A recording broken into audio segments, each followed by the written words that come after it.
Hello mga karelasyon.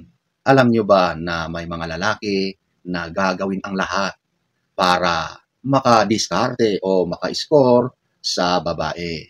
Yung iba pa ay aabot sa pagsasabi na mahal ka para mapaniwala ka at mahulog sa kanyang bitag. Marami din sa mga ito ay mabubulaklak magsalita, magagaling at mahuhusay mambola. At kapag ikaw yung madaling mapaniwala, sigurado na yari ka na. Okay? So ladies, ito ang mga pwede mong gawin para masubukan mo, matest mo ang lalaki kung tunay nga bang mahal ka talaga niyan. So ladies, kung nakaka-relate ka, manood ka.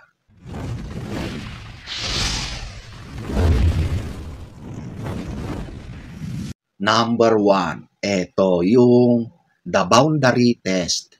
Bilang babae, maglagay ka ng mga rules, mga pamantayan mo na dapat ay masunod. Kapag na-share mo na ito sa lalaki at nakikita mo na parang seryoso siya o hindi siya sumasang-ayon, ibig sabihin, hindi ka mahal ng lalaki na yan. Kasi kapag mahal ka ng lalaki, irerespeto niya yung mga inilalagay mong mga boundaries. Hindi pwede na lahat na lang ng pagkakataon ay pwede. May mga bagay na hindi pwedeng gawin. May mga bawal. Kapag mahal ka ng lalaki, hindi siya mag-iinarte. Hindi siya magagalit. Okay? Number 2, ito yung ayain mo siya sa lugar nyo, sa bahay nyo.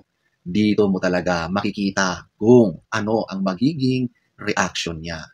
Kapag nasabi mo na at nakita mo yung mukha niya na parang nagulat, parang biglang nanahimik, nako, medyo hindi kagandahang balita. Kasi ang dapat na reaksyon ng lalaking mahal ka ay dapat yan ay matutuwa. Yung para bang biglang nagliwanag ang kanyang mukha.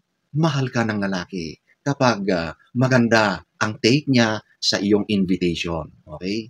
Diyan pa lang, malalaman mo agad-agad kapag tunay, maganda ang intensyon ng lalaki sa iyo. Kasi kapag ayaw niya, nako, huwag mo na siyang pilitin. Hindi ka niyan mahal. Meron lang siyang gustong makuha sa iyo. Okay?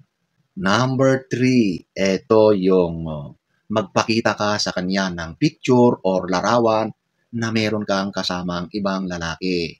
Maaring katrabaho mo, or kaibigan mo, or kapitbahay mo, or maaring sabihin natin na edited na picture or AI generated. Okay? Gagawin mo lang para makita mo kung paano ang magiging reaksyon niya. Kapag nagselos yan, normal lang na magiging reaksyon ng isang taong nagmamahal. Pero kapag yan ay galit na galit, gigil na gigil, yung para bang gusto ka na niyang saktan, naku po, delikado yan. Diyan pa lang, makikita mo na hindi niya kayang kontrolin ang emotions niya. Okay? Kapag mahal ka niyan, kalmado yan. Siyempre, magtatanong yan kung sino nga ba ang lalaki na yan. Okay? Magpapakita siya na hindi siya komportable, hindi siya natutuwa, at ayaw niya ang kanyang nakita. Normal lang yan, okay? Ganyan ang reaksyon ng lalaki na nagmamahal. Inaalam niya kung ano nga ba ang konteksto ng larawan na yun, okay? Kapag ganon, mahal ka talaga. Number 4, magpanggap ka na buntis ka. Ito na siguro ang pinakamatinding pagsubok, okay? Kapag yan ay nanahimik, yung biglang sumeryoso siya, nako, red flag yan. O kaya, yung tipong sasabihin niya na ayaw niya yung sitwasyon na yun. O kaya magsasuggest siya na ipapatanggal yun. Naku po, yun ang the worst na maaring sasabihin niya. Kapag yan ang mga sinabi o reaction niya, walang pagmamahal yan. Ginagamit ka lang ng lalaki na yan. Kasi kapag mahal ka ng lalaki, sobrang matutuwa yan. Mapapasigaw pa yan sa kaligayahan, sa tuwa. Kaya ito ay napakagaling na sukatan kung mahal ka talaga ng lalaki na yan. Number 5, eto yung tanggihan mo rin paminsan-minsan. Alam nyo, kapag ang lalaki ay nasanay na lagi-lagi kang available, mamimihasa yan. Sa lahat ng pagkakataon, kapag lagi mo siyang pinagbibigyan, talagang yan ay masasanay. At kapag tinanggihan mo, magagalit yan. Pero kapag tinanggihan mo sa aspetong intimacy, yung labing-labing ninyo, at yan ay nagalit o kung ano-ano na ang pinagsasabi, hindi ka mahal niyan. Ginagamit ka lang ng lalaki na yan. Kasi ang lalaking nagmamahal, hindi ka niya pipilitin. Naiintindihan niya kung ano yung nararamdaman mo, ano yung pinanggagalingan mo, bakit umaayaw ka. Okay? Kaya napakagandang test yan sa lalaki. Number 6, eto yung meron kang problema sa aspetong pinansyal. O kaya sabihin mo yung tunay mong sitwasyon, yung tunay na kalagayan mo sa buhay. Dito malalaman mo kung ano ang magiging reaction niya. Kapag ang lalaki ay bigla na lang nanahimik o kaya umiiwas na sa iyo o kaya biglang naglaho pagkatapos niyang malaman na wala ka palang kapirahan, wala pala siyang mapapala sa iyo, walang pagmamahal yan. Pero kapag sinabi mo ang sitwasyon mo, lalo na at ito ay usaping pera, at ginagabayan ka, o kaya tinutulungan ka, pinapahiram ka kung meron siyang extra, doon mo makikita na mahal ka. Kasi concerned din siya sa iyo. Ayaw niya na malugmok ka sa ganyang sitwasyon. Kaya nandyan siya para suportahan ka. Marami kasi ngayon ang kapag nalaman na ang tunay na kalagayan mo sa buhay, nawawala na yan. Maglalaho na yan. Okay? Number 7. Ito yung pagkakataon na problemado ka. May pinagdadaanan ka. So, medyo similar ito doon sa previous na sinabi ko.